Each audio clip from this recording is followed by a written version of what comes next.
My son and I, we saw Sphero online, and he wanted to save up and buy a Sphero, and it was the first thing that he saved up for. We would download different apps, and Macro Lab soon became a quick favorite. So I'm always looking for ways to volunteer around the community.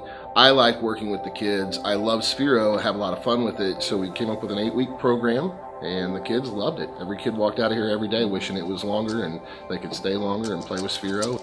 I like that.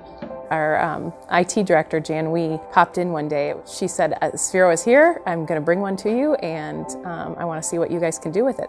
I brought it home and shared it with my 8-year-old son and my father, who's 71, and we just had the best night. Immediately it started firing in my mind, okay, I'm going to take the same approach with my students. We started rolling in January, and here we are in April, and Sphero has completely transformed our learning lab. It's really great when you give a kid a platform and it's not just another piece of homework.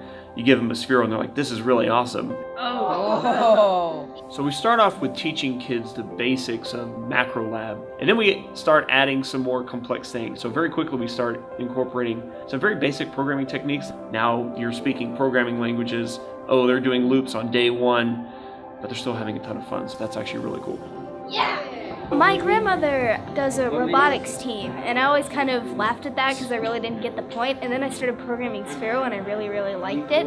It's because I got up close and personal with it, and also because Sphero is a lot of fun to play with. When I thought of programming, I thought of sitting in front of a computer, typing in code. This is like a whole lot different because we're actually like applying it to real world things. Very difficult to stay interested when you type in lines and lines of code without ever really seeing a return on the investment. It allows them to get kind of an instant gratification of their work. It looks like it's dancing. They really crave hands-on learning that's authentic. It's different, it's exciting. It's not just like typing at a computer, it's like hands-on learning. You can actually interact with it. They are developing the questions that guide their learning versus me putting the questions out there. We should time it, but keep it at 50% speed. I want to make it do the things I want to do. And then it becomes the challenge of how do I do that? And then it becomes the challenge of what else can I make it do? And that's when kids start inventing. I think that's one thing really great about Sphero. We try to incorporate art, we try to incorporate music, we try to incorporate spatial problems. That's how education should be, give the kids a chance to explore. It doesn't immediately flip back over using the gyroscope. It's been amazing what my students have developed for Sphero. I came up with Sphero 4. It helps, like, if there were to be an earthquake. We learned that if Sphero goes off at an angle, it's going to be further than if it went straight. This is like Rainbow Dance. This is our second idea. I think it was also a good ego boost for these kids, confidence builder, to be able to successfully program something and not just play a game on it, but to actually make a device do something they told it to do.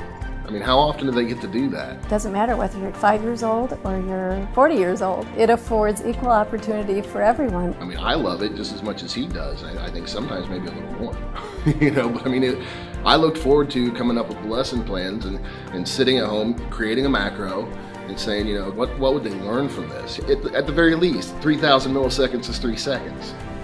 I was glad they learned that. When I think about robotics from when I was growing up, it's this huge ecosystem you have to buy into.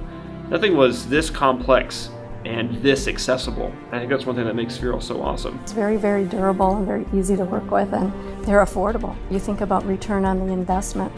That's a tremendous value. Sphero is about possibility and curiosity, and if you offer these things to your students, you will see them grow in ways that you could never plan in your lesson plan. It's really important that kids understand how to think procedurally, how to be given a problem and have a framework for solving that problem. The great thing about Sphero is it allows an avenue to that. You will forget the worksheet you did.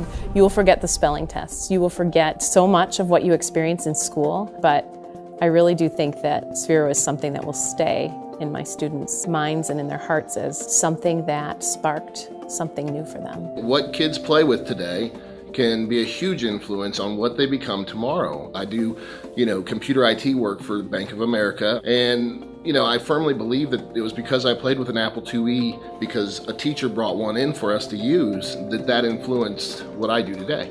I had one girl who felt like this was totally exciting and new to her, and she couldn't wait to think about what kinds of careers she could have.